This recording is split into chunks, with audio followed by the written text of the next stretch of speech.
మా వైసీపీ రాష్ట్ర విభజన విభాగంలో సెక్రటరీగా పనిచేస్తున్న వ్యక్తిని అరెస్ట్ చేసి తీసుకువెళ్ళారు అని అనుకుంటున్నాం. అరెస్ట్ చేశారో లేకపోతే దుండగులు తీసుకువెళ్ళారో తెలియదు వాస్తవానికి. దాని గురించి వారి సతీమణి వారి పాప ఇద్దరు కూడా రాత్రి జరిగిన విషయాన్ని మీకు వివరిస్తాను. చెప్పండి కొంచెం ముందు ఏం జరిగింది చెప్పమ్మా. రాత్రి ఎన్నింటికి వచ్చారు?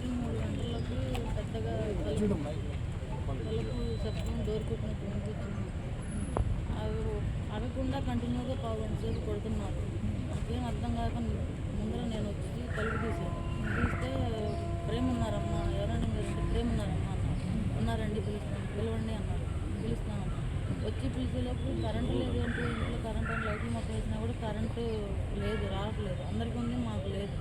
ఎవరు వచ్చారు ఏందని చెప్పి తను వెళ్ళి చూస్తాను. ఎవరండి మీరు అనేలోపు చుట్టూ నలుగురు ఒకేసారి ఇంకా కదలనీయకుండా ఉంచేశారు. ఎవరండి మీరు, ఎవరు మీరు అంటే తర్వాత చెప్తాను రండి అని తీసుకొని వెళ్ళిపోతున్నారు. ఇంకా మాకు భయం వేసి పిల్ల కూడా కొంచెం అడ్డుపడబోతే పిల్లని మమ్మల్ని ఆడవాళ్ళని ఇట్లా నెట్టేశారండి. ఇంకా మాకేమో భయం వేసి ఒక అడిగి అనేసరికి ఇంకా నలుగురు ఒక్కసారి తీసుకెళ్ళిపోయారు. ఇంకా కారు దాకా మనిషిని ఇట్లా లుంగి మీదే బట్టలు కూడా వేసుకుంటాను, కనీసం బ్రష్ కూడా చేసి వస్తానన్న అన్న కూడా టైం అంటూ ఛాన్స్ అంటూ ఇవ్వలేదు. టాబ్లెట్స్ కూడా తీసుకొని ఇవ్వలేదు. వాళ్ళు మేము చెప్పింది అంటలేదు. అదే పని మెడబెట్టుకొని బాగా లాక్కొని వెళ్ళిపోయారు. పిల్ల భయపడి ఇంకా ఎదురుపడి అట్లా అరుస్తూ ఉంటే పిల్లని కూడా చూడకుండా ఇంకా ఇంట్లో లేడీస్ని కూడా చూడకుండా ఇద్దరిని నలుగురు ఇట్లా వెనక్కి నెట్టేసి తీసుకెళ్ళిపోయారు. అక్కడికి వెళ్ళిన తర్వాత కారులో ఇంకా ఇద్దరు ఉన్నారు. వీళ్ళు 5గురు మొత్తం కలిసి ఒక బందీని పట్టుకున్నట్టుగా పట్టుకొని చేతులు అలా కారులో గురుసుగా నెట్టేశారండి. అది చూసి ఇంకా భయం వేసి ఎవరు మీరు అని పిల్ల భయంతో కారు ఎదురుగా ఇద్దరం నేను కారు ఎదురుగా ఉంటే మమ్మల్ని పిలుచుకొని ఇలా నెట్టేసి ఇంకా వెళ్ళిపోయారు. మాకేం చేయాలో అర్థం కాక ఆ టైంలో ఇంకా 3 గంటల టైంలో మాకేం అర్థం కాలేదు.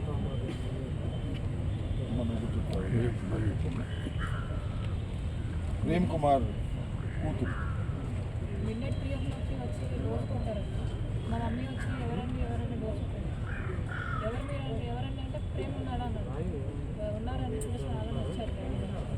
ఎవరు సార్ మీరు చెప్పండి సార్, ఎవరు సార్ అని మేము ఎవరైతే మీకు ఎందుకమ్మా ముందు రమ్మని చెప్పండి సార్. లేడీస్ అని కూడా ఎట్లా పడితే అట్లా బిహేవ్ చేశారు సార్. నేను అడ్డుకోవడానికి ప్రయత్నిస్తే నన్ను కూడా నేను ఎక్కడేసాను సార్. నా ఫోన్స్ అన్నీ తీసుకున్నారు సార్. మా మమ్మీకి మొబైల్ పగలు కొట్టేసాను సార్. ఒక్కసారి ఒక్క 1 second టైం ఇవ్వండి సార్. మా daddy BP up and down అవుతుంది సార్. ఒక్క 1 second ఇవ్వండి సార్. టాబ్లెట్ వేసుకొని వస్తారు సార్. ఏమైంది అమ్మా ముందు రండి అని తీసుకుంటారు. కనీసం ఒక్క 1 second కూడా టైం ఇవ్వలేదు సార్. టాబ్లెట్ వేసుకోవడానికి కూడా ఇవ్వలేదు సార్. మీరు అడిగారమ్మా ఎవరని? అడిగాం సార్. ఎవరు సార్ మీరు? ఎవరైతే మీకు ఎందుకమ్మా నెట్ పడేసి మీరు ఏం చేస్తారు? సార్ నెంబర్ కూడా లేదు సార్. ఇంట్లోకి ఎట్లా వచ్చారమ్మా? ఎక్కడున్నారో డోర్ మొత్తం సార్. మీ గోడ దూకొచ్చారు? కింద ఫస్ట్ ఫ్లోర్ నుంచి గోడ తీసుకొచ్చారు. గేటు తాళం వేసుకున్నామండి. గేటు తాళం కూడా పగలగొట్టేశారు. మాకు ఎవరు పగలగొట్టారు ఏందని తెలుసుకోవడానికి కూడా ప్రయత్నిస్తున్నారు. వీళ్ళు తీసుకెళ్ళిపోతున్నారు. మా మాట వినలేదు. రోడ్డు మీద పెద్దగా జనం అందరూ చూస్తూనే ఉండగా కూడా ఒక ఖైదీని తీసుకెళ్ళినట్టు ఒక గోడ అట్లా తీసుకెళ్ళిపోతున్నారు. కానీ ఎవరు తీసుకెళ్తున్నారా, ఎక్కడ తీసుకెళ్తున్నారా అని తెలియని పరిస్థితుల్లో ఇప్పటికీ ఏం తెలియదు సార్. మొత్తం ఎంతమంది ఉన్నారమ్మా? 7 ఉన్నారు సార్. కార్లో 2 ఉన్నారు. మా ఇంటి దగ్గరికి 5గురు వచ్చారు. ఒకేసారి 5గురు ఇట్లాగా పట్టేస్తున్నారు. రాత్రి ఎస్పీ గారికి చెప్పారు. వాళ్ళ బ్రదరు రాత్రి ఎస్పీ గారికి ఫోన్ చేసి చెప్పారు. అందరికీ నమస్కారం. కొరిటిపాటి ప్రేమ్ కుమార్ సోదరుడు నేను. ఈరోజు తెల్లవారుజామున 3 గంటల సమయంలో మన వాళ్ళు 17 పైన డాబా పైన ఉంటారు. 3 గంటల జాములో రాత్రి పడుకునేటప్పుడు మా అన్నయ్య వాళ్ళు గేట్ తాళం వేసి పడుకుంటారు.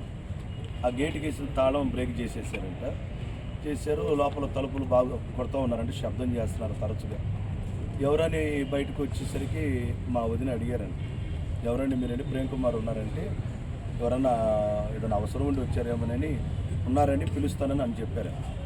ఈలోగా వస్తుండగానే వెంటనే ఉన్న 5గురు కారులోకి ఎదురున్నారు. దానికి నెంబర్ ప్లేట్ లేదు. ఇన్నోవా క్రిస్టా, వైట్ క్రిస్టా వేసుకొని వచ్చారు.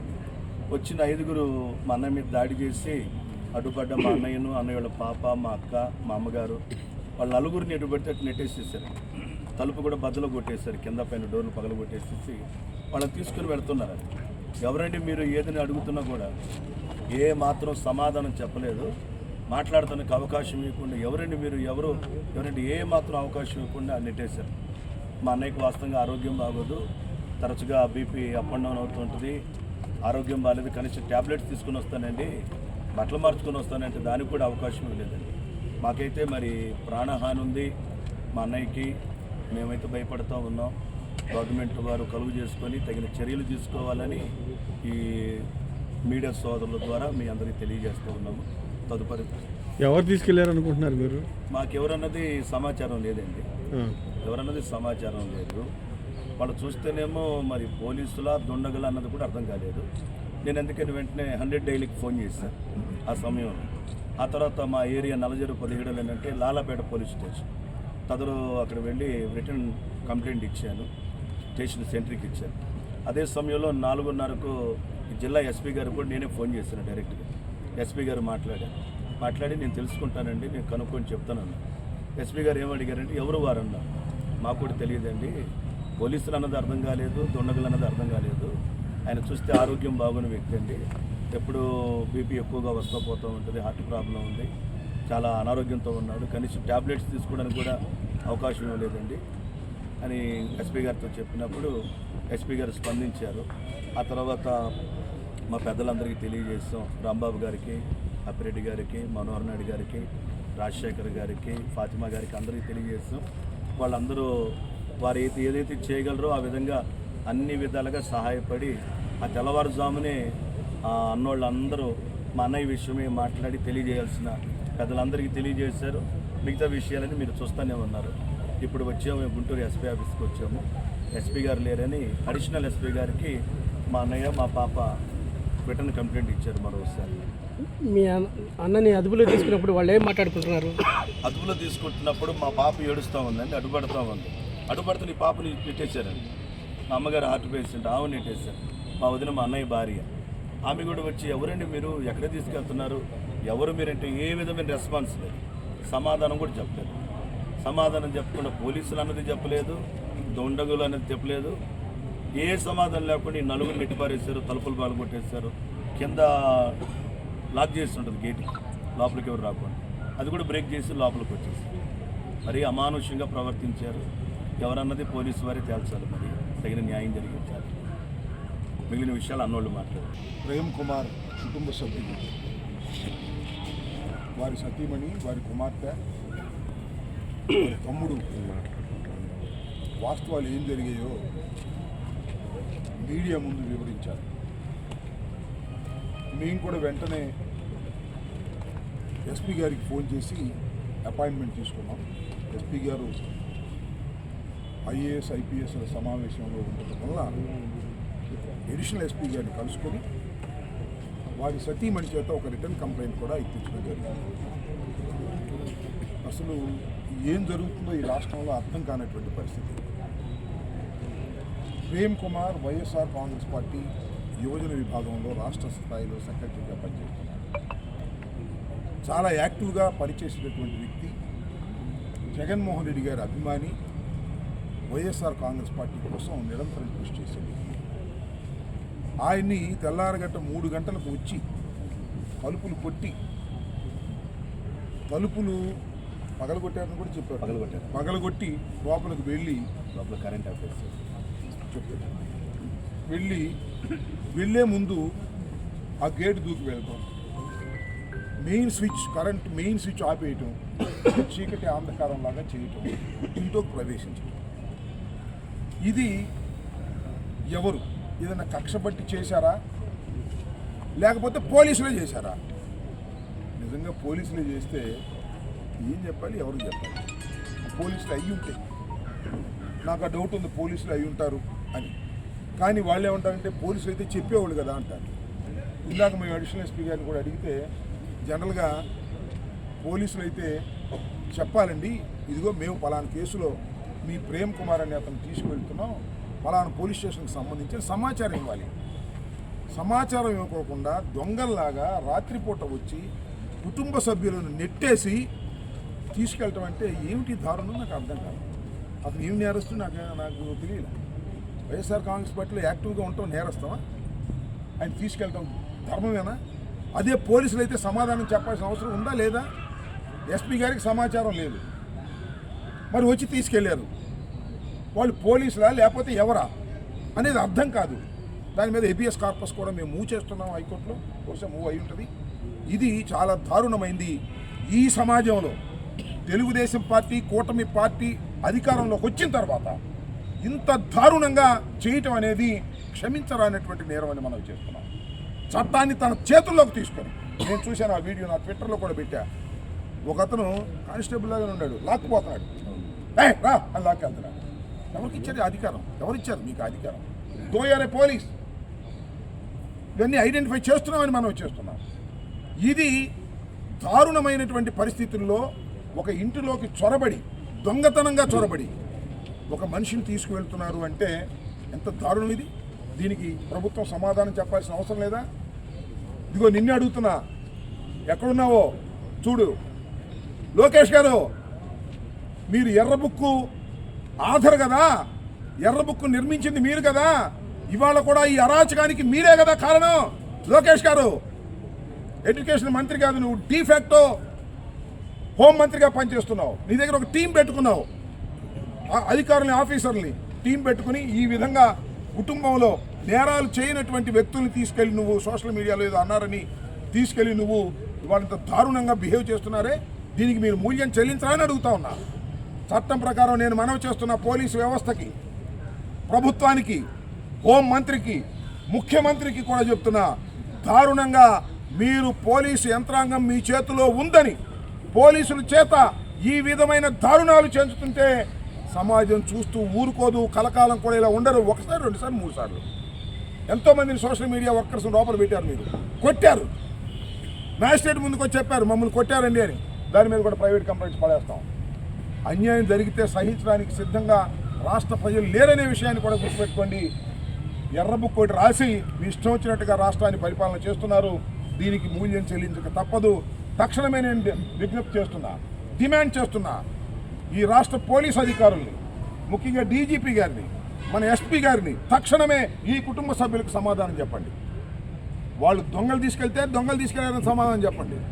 పోలీసులు మాకు సంబంధం లేదని సమాచారం చెప్పండి.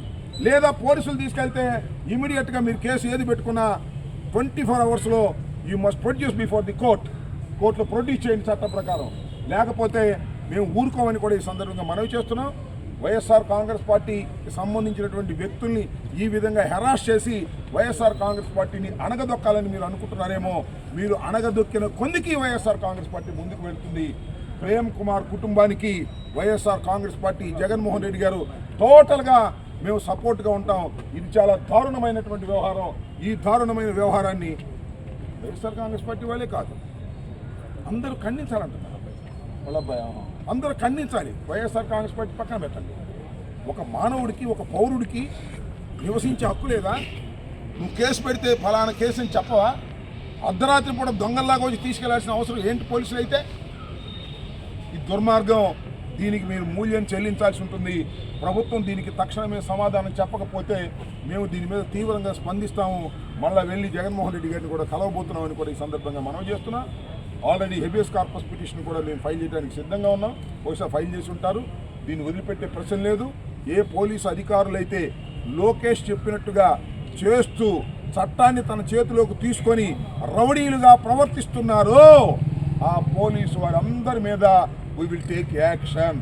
చట్ట ప్రకారంగా యాక్షన్ తీసుకునే కార్యక్రమం చేస్తామని కూడా ఈ సందర్భంగా తెలియపరుస్తున్నాం. మళ్ళీ ఒకసారి ఫైనల్గా చెప్తున్నా, ఆ కుటుంబానికి తక్షణమే మీరు పోలీసులు తీసుకువెళ్తే మా దగ్గర ఉన్నాడు, ఫలానా కేసులో మేము అరెస్ట్ చేశాం, ఫలానా కోర్టులో మేము హాజరుపరుస్తున్నాం అని సమాచారం ఇవ్వాల్సిన బాధ్యత పోలీసు వ్యవస్థ మీద లేదు. పోలీసులు తీసుకెళ్ళలేదు, దుండగలు తీసుకెళ్లారు. ఆ దుండగల్ని వెంటనే పట్టుకొని అరెస్ట్ చేసి వాళ్ళ మీద కేసు పెట్టి అతను తీసుకొచ్చి అప్పచెప్పవలసినటువంటి బాధ్యత పోలీసు వ్యవస్థకు ఉంది. ఇది మేము మీ ద్వారా పోలీసు వ్యవస్థకు చెప్తున్నాం. అదేవిధంగా ఇవాళ అడిషనల్ ఎస్పీ గారిని కలిసి కూడా వారందరూ కూడా రిప్రజెంటేషన్ ఇచ్చారు. దాన్ని కేసు రిజిస్టర్ చేయాలని కూడా ఈ సందర్భంగా నేను సార్, మీరు సీతాపతి లాగానే ప్రేమ్ కుమార్ వ్యవహరించాడనే ఉద్దేశంతోనే సీతాపతి ఎవరు? సీమరాజు మీద మీరు గర్జించారు కదా ఈ తప్పుడు పద్ధతులని, అదే పద్ధతిలో ప్రేమ్ కుమార్ కూడా చేశాడనే ఆరోపణ మీదనే పోలీసులు తీసుకెళ్లారనేది మాకున్న సమాచారం. మీరేమంటారు? మీకున్న సమాచారం ఉందా? ఆ చీమరాజు ఏం చేయరా? మా సోషల్ మీడియాలో లేకపోతే పోస్ట్ పెట్టి మావాడిని చేస్తారా చెప్పండి? అది కూడా తెలియాలి కదా. చీమరాజు అమ్మ చీమరాజు మరి ఆ చీమరాజు మరి ఆయన మాత్రం రక్షణ ఉంటారు పోలీసులకి. మీకున్న సమాచారం అదేనా? నాకు తెలియదు. మీకున్న సమాచారం అదైతే, అది నిజమైతే నా సమాధానం ఇది. చీమరాజును మాత్రం ఏమీ చేయరు, మా వాళ్ళు మాత్రం తీసుకెళ్ళి లోపలేసి అర్ధరాత్రి పూట తీసుకెళ్తారు. మరి చీమరాజును కూడా తీసుకెళ్ళవచ్చు కదా అర్ధరాత్రి. ఆయన సంస్కృతం మాట్లాడుతున్నాడు కదా, చూసారా మీరు? ఆ చీమరాజు సంస్కృతం మాట్లాడుతున్నాడు, వచ్చి బూతులే. అది మాత్రం వినసొంపుగా ఉంది. ఎవరికి ఎవరికయ్యా? లోకేష్ గారికి. ఆయనకి వినసొంపుగా ఉంది, రాగం బాగుంది ఆయనకి. చీమరాజు గారు మాట్లాడే బూతులు నేను చెప్పే కదా మీకు, గుర్తుందిగా. చీమరాజు అంటే లోకేష్ గారు సృష్టించిన రోబో. ఆయన దగ్గర ఉండదు బట్టన్ అంతా కూడా. నేనేమి అసభ్యకరంగా, నేను ఎక్కడ కూడా మన ప్రేమ్ కుమార్ ఏ ప్రశ్నతోనూ అసభ్యకరంగా మాట్లాడినటువంటి సందర్భమే లేదు. I'm sure about that. Social మీడియాలో ఆయన సోషల్ మీడియాలో కండవ వేసుకున్నా, లేకపోతే సోషల్ మీడియాలో ఇంకోటి వేసుకున్నా అసభ్యకరంగా ఆయన మాట్లాడలేదు. ప్రభుత్వాన్ని విమర్శిస్తే విమర్శించి ఉండవచ్చు. నేను విమర్శిస్తున్నా కదా రోజు, లోకేష్ని విమర్శిస్తున్నా కదా నేను. ఇక రాజకీయాలు విమర్శ చేయకూడదా? విమర్శ చేస్తే ఊరుకోరా? లాటరీలు పెట్టి కొడతారా? అర్ధరాత్రి తలుపులు పాల్గొట్టి తీసుకెళ్తారా భార్య బిడ్డల దగ్గర నుంచి? రాజకీయాల్లో విమర్శలు చేయరా అని అడుగుతున్నా. విమర్శలు చేయడం నేరమా? నేరం అయితే చెప్పు నేరం అని చెప్పి తీసుకెళ్ళు. రాత్రిపూట దొంగతనంగా రావాల్సిన అవసరం పోలీసులకి ఎందుకు? లైట్లు ఆర్పేస్తారా? ఏం దారుణం అయ్యా లోకేష్, నాకు అర్థం కాలేదు. శాశ్వతంగా ఉంటావా అధికారులు? నువ్వు మీ నాన్నగారు శాశ్వతంగా మీరేసిన పీఠం వేసి కూర్చున్నారు ఏంటి? పీఠం వేసి కూర్చున్నారు. బ్రిటిష్ వాళ్ళే పారిపోయారయ్యా హరాస్మెంట్ చేస్తే. మీరు హరాస్మెంట్ చేస్తే ఊరుకుంటారు జనం? పీఠం వేసి చీరలు వేసి దగ్గొట్టుకుని చైర్లో కూర్చున్నాడు ముఖ్యమంత్రిగా మీ ఫాదరు నువ్వును. శాశ్వతంగా ఉంటారా చెప్పండి? జగన్మోహన్ రెడ్డి గారికి 52 సంవత్సరాల వయసు. అర్థమైందా? మేమేదో ముసలం అయిపోతే అయిపోవచ్చు. నెక్స్ట్ ముఖ్యమంత్రి గారా? మీరు చేస్తే నెక్స్ట్ దాకా ఆగేదట్లేదు. ఈ జమినీకే అయిపోయేటట్టుంది ఎవరు మీ దుర్మార్గం వల్ల. ఏం దుర్మార్గం అయ్యా బాబు? ఇచ్చిన హామీలు నెరవేర్చడం లేదు. రైతుకు గిట్టుబాటు ధర లేక అలువ లక్షణాలు రోడ్డు మీద పడి ఇబ్బంది పడుతుంటే దాని గురించి మాట్లాడే పని లేదు. మా ప్రేమ్ కుమార్ని మాత్రం అర్ధరాత్రి కూడా ఎత్తుకెళ్ళిపోతారు తలుపులు బగలు కొట్టి. నెంబర్ లేదు ప్లేట్కి, కారుకి. ఏమనుకోవాలి చెప్పండి? మీ ఇంటో, నేను ఒకటే మా ఇంటో లేదా మీ ఇంటో అర్ధరాత్రి ఇప్పుడు తలుపులు బగలు కొట్టి మనిషిని తీసుకెళ్లారంటే ఏంటి? ఈ సమాజం ఉండటం లేదా చెప్పండి నాకు ప్లీజ్. వినే ప్రతి వాళ్ళని అడుగుతా ఉన్నా. చెప్పాలిగా సమాచారం పోలీసులు అయితే. ఏంటి దారుణం? ఆటవిక సమాజంలో ఉన్నామా మనం? చట్టబద్ధమైన సమాజంలో ఉన్నామా? అంబేద్కర్ రాసిన రాజ్యాంగాన్ని పక్కన పెట్టేసి మన లోకేష్ గారు రాసిన ఎర్ర బుక్కు రాజ్యాంగాన్ని అమలు చేస్తున్నట్టుగా పోలీసులు. తప్పుది. మీరు చట్టబద్ధతలో ఉన్నటువంటి పోలీసు వ్యవస్థ, మీకు ప్రభుత్వం ఉద్యోగాలు ఇచ్చింది, మీకు శాలరీస్ ఇస్తుంది. ఆయన ఎవరైతే పట్టుకెళ్తాం నేను చూసా. వదిలిపెడతాం మేము అర్ధరాత్రి ఇప్పుడు పట్టుకెళ్తాం. దానిలో సోషల్ మీడియాలో ఉందివ్వండి, నేను నా ట్విట్టర్లో కూడా వదిలిపెడతాం. మేము ఎక్కడ పోతారు? అది రాజకీయ పార్టీ అయ్యా. ఇవాళ బుట్టి రేపు పోయే పార్టీ కాదు. అది రాజకీయ పార్టీ గుర్తుపెట్టుకోమని మనం చేస్తున్నాం. కాబట్టి ధర్మాధర్మాలు లేకోకుండా వ్యవహరిస్తున్నటువంటి లోకేష్ నాయకత్వంలో ఉన్నటువంటి ఒక గూండా లాంటి పోలీసు ఆఫీసర్ల వ్యవస్థ. గూండాలా ఉన్న పోలీసు వ్యవస్థ ఎవరిని పిక్ చేస్తున్నాయంట. ఐపీఎస్ ఆఫీసర్ని, రిటైర్డ్ ఐపీఎస్ ఆఫీసర్ని నలుగురు ముగ్గురు రోజు వాళ్ళతో సంభాషణ. వాడిని కొట్టురా, వీడిని కొట్టురా, వాడిని కొట్టు, వీడిని కొట్టు. ఒక షాడో గూండా సామ్రాజ్యంలాగా నడుస్తూ ఉంది లోకేష్ గారి నాయకత్వంలో. ఆయనే హెడ్. రోజు ఆ ముగ్గురు నలుగురు ఐపీఎస్, రిటైర్డ్ ఐపీఎస్ ఆఫీసర్ అంట, ప్రజెంట్ ఐపీఎస్ ఆఫీసర్ అంట కూర్చోబెట్టి మాట్లాడుకుంటున్నారు. జనాలు తాగుతూ మీరు రాసేది ఎక్కడికి దాగవు ఈ సమాజంలో. అన్నీ బయటకు వస్తాయని కూడా ఈ సందర్భంగా మనం చేస్తూ మరొక్కసారి డిమాండ్ చేస్తున్నాం. తక్షణమే ఆ కుటుంబ సభ్యులకు ప్రేమ్ కుమార్ ఎక్కడున్నాడో సమాచారం ఇచ్చి ఊరట పరిచే విధంగా చేయండి. ప్రజాస్వామ్యంలో ఇది న్యాయబద్ధమైనటువంటి కోరిక. అది చేయకపోతే మీరే మూల్యం చెల్లించాల్సి ఉంటుందని కూడా చెప్తారు. ఓకే.